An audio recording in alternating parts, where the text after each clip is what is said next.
మా రోజుల్లో అయితేరా ప్రతి సంవత్సరం అమ్మా. నువ్వా? పాతికిస్తావా? పాతికేంటి? పావలా ఇస్తావా? పావలా ఏంట్రా? పోనీ ఊరికే ఇస్తా. ఏంట్రా నువ్వు ఉంది అంటే అదేగా? అదే. నిన్ను చంపేస్తాన్రా. ఇసుక బత్తాలు ఎత్తుతుంటే ఆడోళ్ళు ఇరగబడి చూసేవాళ్ళు. పిచ్చాయి బావా, పిచ్చాయి బావ. ఎడు ప్రతి సంవత్సరం లాగానే ఈ సంవత్సరం కూడా జరగబోయే శ్రీరామనవమి పోటీలను మన ఊరి సర్పంచ్ గారు ప్రారంభిస్తారు.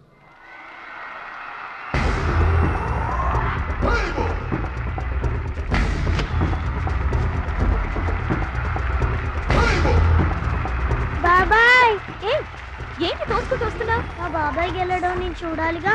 ఎవరు మీ బాబాయ్? అదిగో మిలమిలా మెసిపోతున్నాడే అతనే మా బాబాయ్. ఆ బండపయ్య అతను గెలవడు. అదిగో సన్నగా ఉన్నాడే మా అన్నయ్య, అతనే గెలుస్తాడు.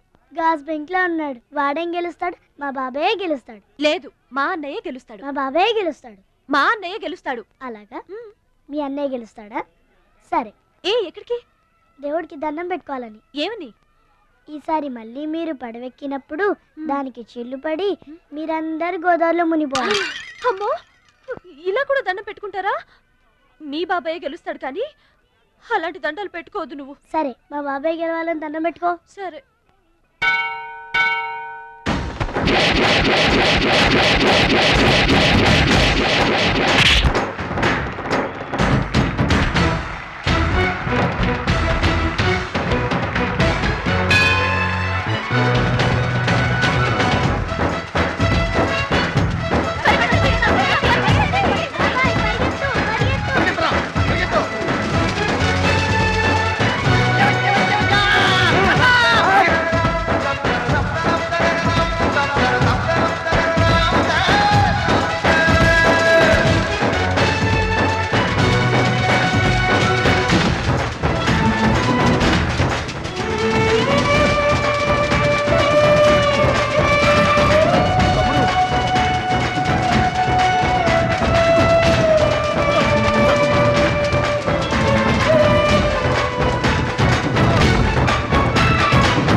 ఇప్పుడు ఆడి గుండె జబ్బు వస్తే నేను డబ్బులు ఇయ్యాలా?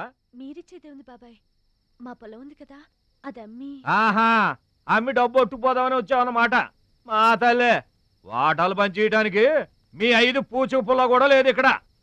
మా అమ్మా నాన్న వాడిని డిగ్రీ దాకా చదివించారు, అది గుర్తుంచుకోండి.